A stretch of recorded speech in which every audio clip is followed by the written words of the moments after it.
Hello friends, नमस्कार। आपके अपने एजुकेशनल चैनल एस अत्री में आपका स्वागत है। Locks and keys in network marketing, इस पुस्तक के रिव्यू जो आपने दिए, इसके बारे में जो आपने इसकी प्रशंसा की, इसके लिए आप सबका बहुत बहुत धन्यवाद। मैं उम्मीद करता हूं कि यह पुस्तक आपको इस इंडस्ट्री में चोटी पर ले जाने में बहुत हेल्प करेगी। अगेन बहुत बहुत धन्यवाद। और इस बुक के रिलेटेड कोई भी आपकी क्वेरीज है तो जो नंबर फ्लैश कर रहा है स्क्रीन पर, उस पर आप संपर्क करके व्हाट्सएप करके जानकारी ले सकते हैं। पिछली वीडियो में अपने डिस्कस किया था कि यदि प्लान दिखाने से पहले शुरुआत ऐसे करें तो ज्वाइनिंग की लाइन लग जाएगी। और रियली में उस वीडियो को देख करके बहुत सारे लोगों ने जो कमेंट किए कि सर ज्वाइनिंग की लाइन लग गई है, और उस वीडियो को आपने जिस ढंग से प्रमोट किया, शेयर किया, आज वो नंबर 1 वीडियो बन चुका है। अगेन उसके लिए आप सबका बहुत बहुत आभार। लेकिन आज का वीडियो उससे रिलेटेड है, उससे जुड़ा हुआ है।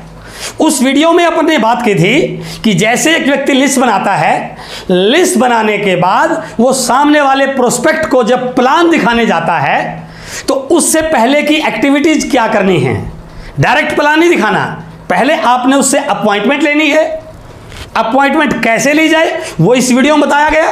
और अपॉइंटमेंट लेने के बाद जब आप उससे मिलते हैं तो प्लान दिखाने से पहले 5-7 मिनट के लिए जो आपने बातचीत करनी है वो कैसे की जाए वो इस वीडियो में बताया गया।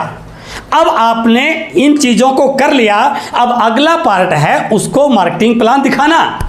और आगे बढ़ने से पहले मैं एक चीज आपसे जरूर शेयर करूंगा, क्योंकि ये एजुकेशनल चैनल है। हर वीक आपके पास एक जोरदार टॉपिक आपके बीच में शेयर किया जाता है इस चैनल के माध्यम से।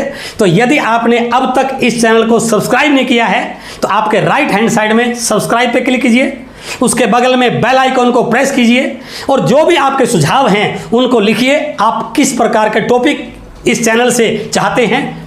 आज अपन बात करेंगे मार्केटिंग प्लान दिखाने का सही व सटीक तरीका कौन सा है जिससे सामने वाला 100% ज्वाइन कर जाए। तो आज की वीडियो से आपकी ज्वाइनिंग की रफ्तार बढ़ेगी और सामने वाला डेफिनेटली आपके साथ ज्वाइन करेगा।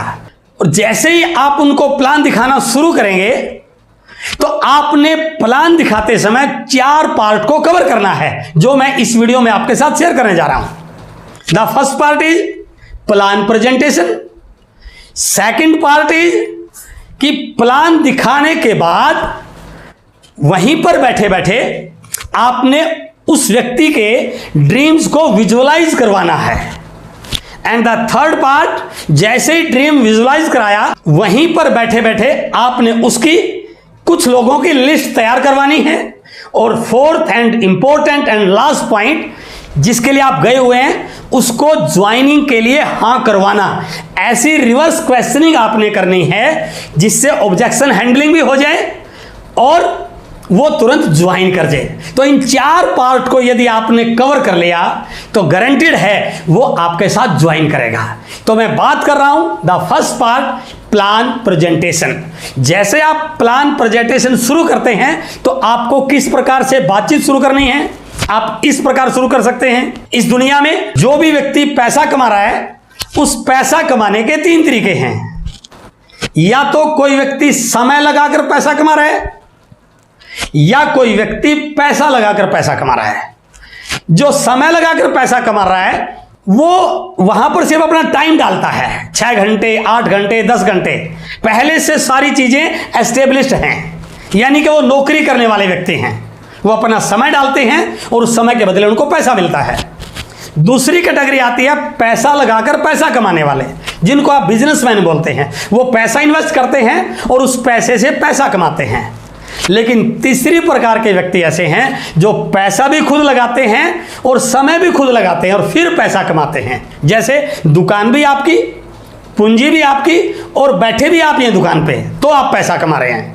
लेकिन इन तीनों प्रकार के एक्टिविटीज में यदि आप नौकरी कर रहे हैं तो जब तक काम करोगे पैसा आएगा, और काम करना बंद तो पैसा आना बंद। लेकिन यदि आप अदर 2 वर्क कर रहे हैं, लेकिन यदि आप पैसा लगाकर पैसा कमा रहे हैं या समय और पैसा लगाकर पैसा कमा रहे हैं, तो इस बिजनेस में भी आप जब तक काम करेंगे, जब तक आपकी उपस्थिति है, तब तक पैसा आएगा। जिस दिन वहां बैठना बंद या आपकी एब्सेंस में, वहां से कोई पैसा आने वाला नहीं है। तो आप उसको बोल सकते हैं, आज मैं आपके साथ एक ऐसे बिजनेस की बात करने आया हूं। कहते हैं कि इस दुनिया में परिवर्तन संसार का नियम है। इसी प्रकार से बिजनेस के तरीकों में भी समय समय पर बदलाव होता रहा है। आज मैं आपसे एक ऐसे बिजनेस की चर्चा करने आया हूं जहां पर पूंजी की लगाने की जरूरत नहीं, पार्ट टाइम किया जा सकता है। और इस बिजनेस की सबसे बड़ी विशेषता यह है कि यदि आप इस बिजनेस को कर लेते हैं तो यह बिजनेस आपकी अनुपस्थिति में भी आपके लिए पैसा पैदा करता है। तो मैं आज आपसे उस प्रकार के बिजनेस की बात कर रहा हूं, और जैसे आप उससे इस प्रकार की बात करेंगे, सामने वाला आपसे रिलेट करेगा। और फिर आप बोल सकते हैं, इस बिजनेस को बताने से पहले मैं एक चीज और आपके साथ शेयर कर रहा हूं। आप जिस भी काम से जो भी पैसा कमा रहे हैं, तो वो पैसा जो आपने कमाया वो कहां जा रहा है? वो पैसा बाजार में जा रहा है। हमारी रोजमर्रा की जरूरत की चीजों को खर्च करने के लिए हम उस पैसे को बाजार में खर्च करते हैं, और जिस मार्केट में इस पैसे को खर्च करते हैं उस मार्केट को कहा जाता है ट्रेडिशनल मार्केटिंग, परंपरागत बाजार प्रणाली। क्या है यह ट्रेडिशनल मार्केटिंग? आओ इसको एक बार जानते हैं। कोई कंपनी है जो अपना प्रोडक्ट बनाती है और यह ग्राहक है जो उस प्रोडक्ट को यूज करता है। ना कंपनी ग्राहक को जानती, ना ग्राहक कंपनी को जानता। इन दोनों के बीच में एक चैनल होता है, कुछ मिडलमैन होते हैं, retailer, wholesaler, agent, distributor, C&F। ये सारे के सारे लोग इस प्रोडक्ट को आगे से आगे सप्लाई करते हैं और ग्राहक तक पहुंचाते हैं। और नेचुरली इन लोगों ने पैसा लगा रखा है, ये अपना प्रॉफिट लेंगे ही लेंगे। लेकिन इसमें एक खर्चा और जुड़ता है, कंपनी इस प्रोडक्ट की ऐड करवाती है, और वो ऐड करने वाले लोग सेलिब्रिटी होते हैं जो बहुत सारा पैसा एडवर्टीजमेंट करने का लेते हैं। लेकिन मजे की बात यह है, ये ऐड तो करते हैं लेकिन उस प्रोडक्ट के यूजर नहीं है, इनको क्वालिटी का कुछ नहीं पता, लेकिन फिर भी ऐड करते हैं। यानी कि कंपनी से कस्टमर तक आते आते उस प्रोडक्ट पे दो खर्चे जुड़ जाते हैं, मिडिलमैन का प्रॉफिट और एडवर्टीजमेंट का खर्चा। या इसको यूं कह सकते हैं, यदि 50 रुपए का प्रोडक्ट तैयार हुआ तो ग्राहक तक आते आते वो 100 रुपए का हो जाता है। ये 50% पैसा ग्राहक की मेहनत का आधी कमाई इन बीच के लोगों में चली जाती है। इस पूरी मार्केट को ग्राहक चलाता है, इस पूरी मार्केट का अहम पार्ट ग्राहक है, लेकिन फिर भी ग्राहक का इस मार्केट में कोई हिस्सा नहीं है, इसको कोई फायदा नहीं मिल रहा, बल्कि कुछ नुकसान होता है। कई बार मिलावटी सामान भी मिलता है, रेट भी मनमाना लग जाता है, क्वालिटी का भी ध्यान नहीं रखा जाता है, और बहुत सारी जगह पक्का बिल भी नहीं होता, टैक्स की भी चोरी होती है।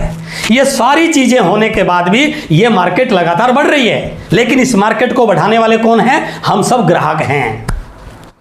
और कमाल की बात देखिए, ये ग्राहक जब भी बाजार में जाता है, इस बाजार का टर्नओवर बनाता है, इस मार्केट का टर्नओवर बनाता है, और हमने ग्राहकों ने इस बाजार में जा जाके इस मार्केट के टर्नओवर को लाखों करोड़ों का बना दिया है। और यदि मैं FMCG सेक्टर की बात करूं, रोजमर्रा की जरूरत होने वाले प्रोडक्ट के टर्नओवर की बात करूं, एक आइडिया है कि लगभग 40 लाख करोड़ का मार्केट हर साल होता है हमारा। किसकी वजह से? ग्राहक की वजह से। मार्केट हमने बनाया, टर्नओवर हमने बनाया, लेकिन फिर भी इस टर्नओवर में ग्राहक का कोई हिस्सा नहीं है। इसी चीज को देखते हुए एक नई व्यवस्था इजाद हुई जिसका नाम है डायरेक्ट सेलिंग, सीधी बिक्री प्रणाली। कि यदि कंपनी अपना प्रोडक्ट बनाए और वो बिचौलियों की बजाय सीधा कस्टमर को दे, सीधा ग्राहक को दे, और जो पैसा बीच में जा रहा है उसका एक परसेंटेज के अकॉर्डिंग ग्राहक को दिया जाए, तो इस व्यवस्था को डायरेक्ट सेलिंग कहते हैं। अर्थात हमने पहले भी प्रोडक्ट यूज करना था, अब भी यूज करना है, लेकिन अब क्या क्या फायदे मिले? पक्का बिल मिलेगा, सामान की क्वालिटी की गारंटी मिलेगी, शुद्ध सामान मिलेगा, और एक रेट पे मिलेगा। कहीं भी खरीदेंगे एक रेट पे मिलेगा। और सबसे बड़ी चीज, जो टर्नओवर बिचौलियों का होता था, आज के बाद वो टर्नओवर ग्राहक का होना शुरू हो सकता है। यदि मैं इसको एक सिंपल लेमैन की भाषा में समझाऊं, इस ट्रेडिशनल मार्केटिंग में मान लो आप इस दुकान के पिछले 20 साल से ग्राहक हैं। आप इस दुकान पर सामान लेने गए और उस दुकान पे दो लोग बैठते हैं, उसका मालिक और उसका बेटा।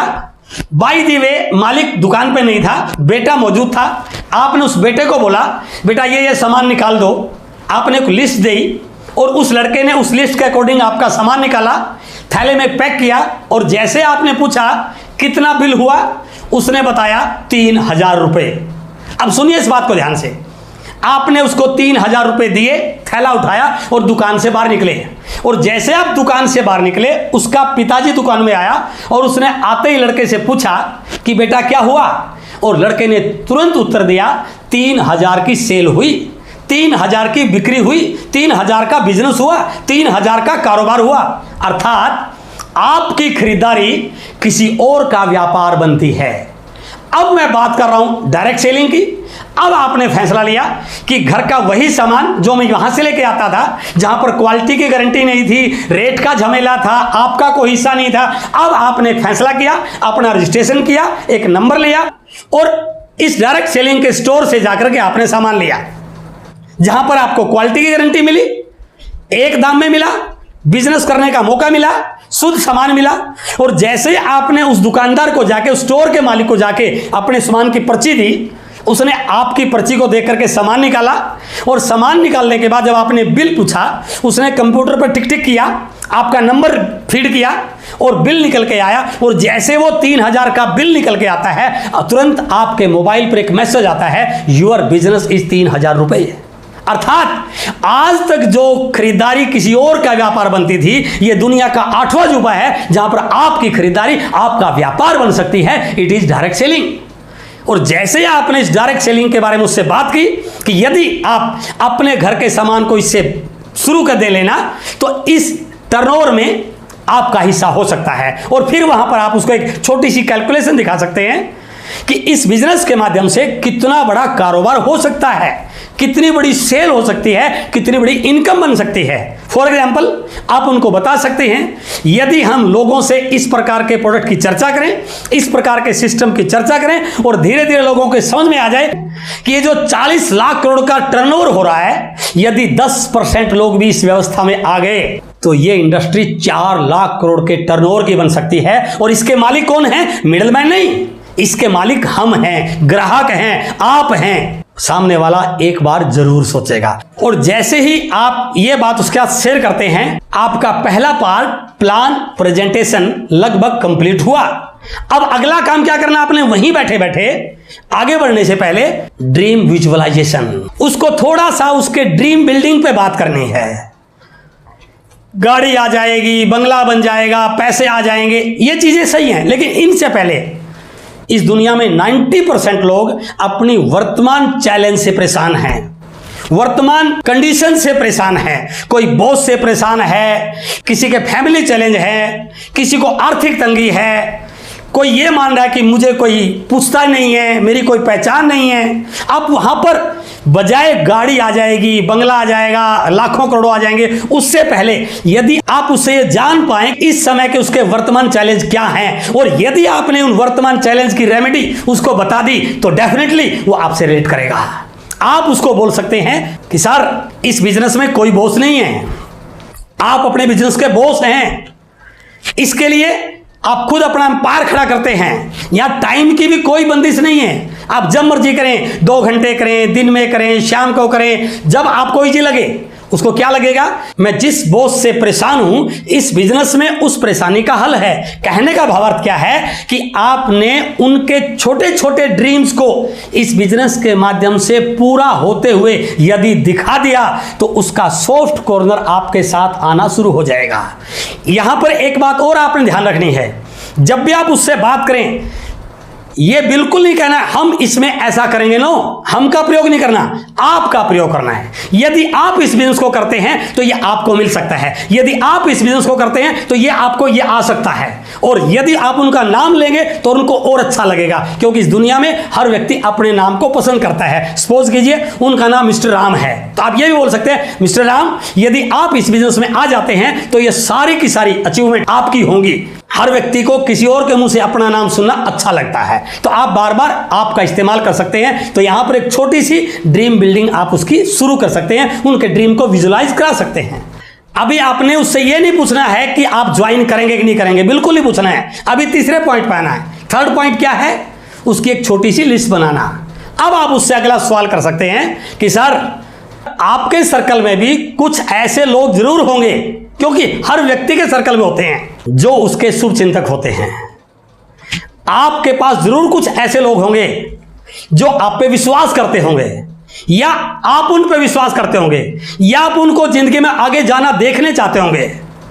और जैसे आपने एक प्रश्न पूछा, इसका एक भी उत्तर आपको नेगेटिव मिलने वाला नहीं है। यदि आपने कहा कि जरूर कुछ लोग ऐसे होंगे जो आप पे भरोसा करते हैं, तो क्या कहेगा, मेरे ऊपर कोई भरोसा नहीं करता। या आपने पूछा आप कुछ लोगों पे जरूर भरोसा करते होंगे, वो कहेगा बिल्कुल मैं करता हूं। या ऐसे कुछ लोग जरूर होंगे जिनका भला चाहते हैं, जिनको आप आगे बढ़ना देखना चाहते हैं, वो क्या कहेगा, मैं किसी को आगे बढ़ना देखना नहीं चाहता। और जैसे आपने पूछा तो उनसे आप कुछ नामों का बारे में बातचीत कर सकते हैं, तो वो कहेगा हाँ 2 4 5 लोग हैं मेरे, mister Mohan, mister Shyam, mister Naveen, mister Pankaj, वो 2 4 5 नाम आपके साथ शेयर करेगा। इसका मतलब क्या हुआ, वहीं बैठे बैठे आपने उसकी एक छोटी सी लिस्ट बनवा दी। ये 3rd पॉइंट आपका कंप्लीट हो गया। अभी ज्वाइनिंग की हाँ नहीं हुई है। अब चौथा और लास्ट और सबसे इंपॉर्टेंट पार्ट क्या है, जहां पर 90% लोग प्लान दिखाने वाले फंस जाते हैं। जैसे ही सारी कहानी पूरी हुई, सामने वाला कोई ना कोई बहाना बनाता है, सर टाइम नहीं है, सर मैं बहुत बिजी हूं, थोड़ा सोच के बताऊंगा, अभी तो पैसा नहीं है। इस बात को आने से पहले ये चौथा पॉइंट यदि आपने कर लिया तो डेफिनेटली उसके पास इस प्रकार का कोई सवाल आपके सामने आएगा ही नहीं। कैसे, जैसे आपने उससे 4-5 लोगों के नाम पूछे जिनका भला चाहते हैं, तुरंत आप पूछिए कि सर मान लीजिए आप मिस्टर मोहन को प्लान दिखाते हैं, और प्लान दिखाते समय मोहन जी ने आपको ये बोला सर मेरे पास टाइम नहीं है इस समय, तो आपका क्या आंसर रहेगा। या आपने मिस्टर पंकज को प्लान दिखाया और मिस्टर पंकज जी ने आपको बोला सर इस समय पैसे नहीं हैं। या मिस्टर सोहन को आपने प्लान दिखाया, सोहन से बात की और सोहन जी ने बोल लिया कि सर इस समय मैं बहुत बिजी हूं, या कोई बहाना बनाया, तो आपका उनके लिए क्या आंसर रहेगा। इससे 2 फायदे हो गए आपके। पहला, आपने उसको उस सिचुएशन से हैंडल करने के लिए पहले से प्रिपेयर कर दिया। दूसरा, इनका कुछ ना कुछ उत्तर वो जरूर देगा, इससे वो ऑब्जेक्शन हैंडलिंग करना सीख गया। और तीसरा, सबसे इंपॉर्टेंट बात क्या रहेगी, वो आपसे इस प्रकार के सवाल करेगा ही नहीं।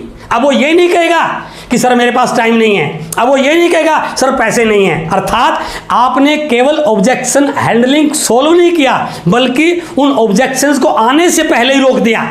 यदि आप इस प्रकार से अपनी बात को रखते हो तो सामने वाला डेफिनेटली आपके साथ ज्वाइन करेगा। और ये आपका मार्केटिंग प्लान इस प्रकार से यदि आप कंप्लीट करते हैं, क्योंकि पहले से आपने माहौल बनाया हुआ है, आपने अपॉइंटमेंट लेके गए थे, आप उसके घर पे जाकर के 2 4 5 मिनट आपने माहौल को रिलैक्स किया था, और अब आपने इन 4 पॉइंटों के साथ अपनी प्लान को प्रेजेंट किया। और एक और ध्यान रखना है, जब आप ये सारी चीजों के बारे में डिस्कस कर रहे हैं तो आपको अपना प्रोडक्ट साथ रखना है, क्योंकि वो प्रोडक्ट 3rd पार्टी का काम करेगा।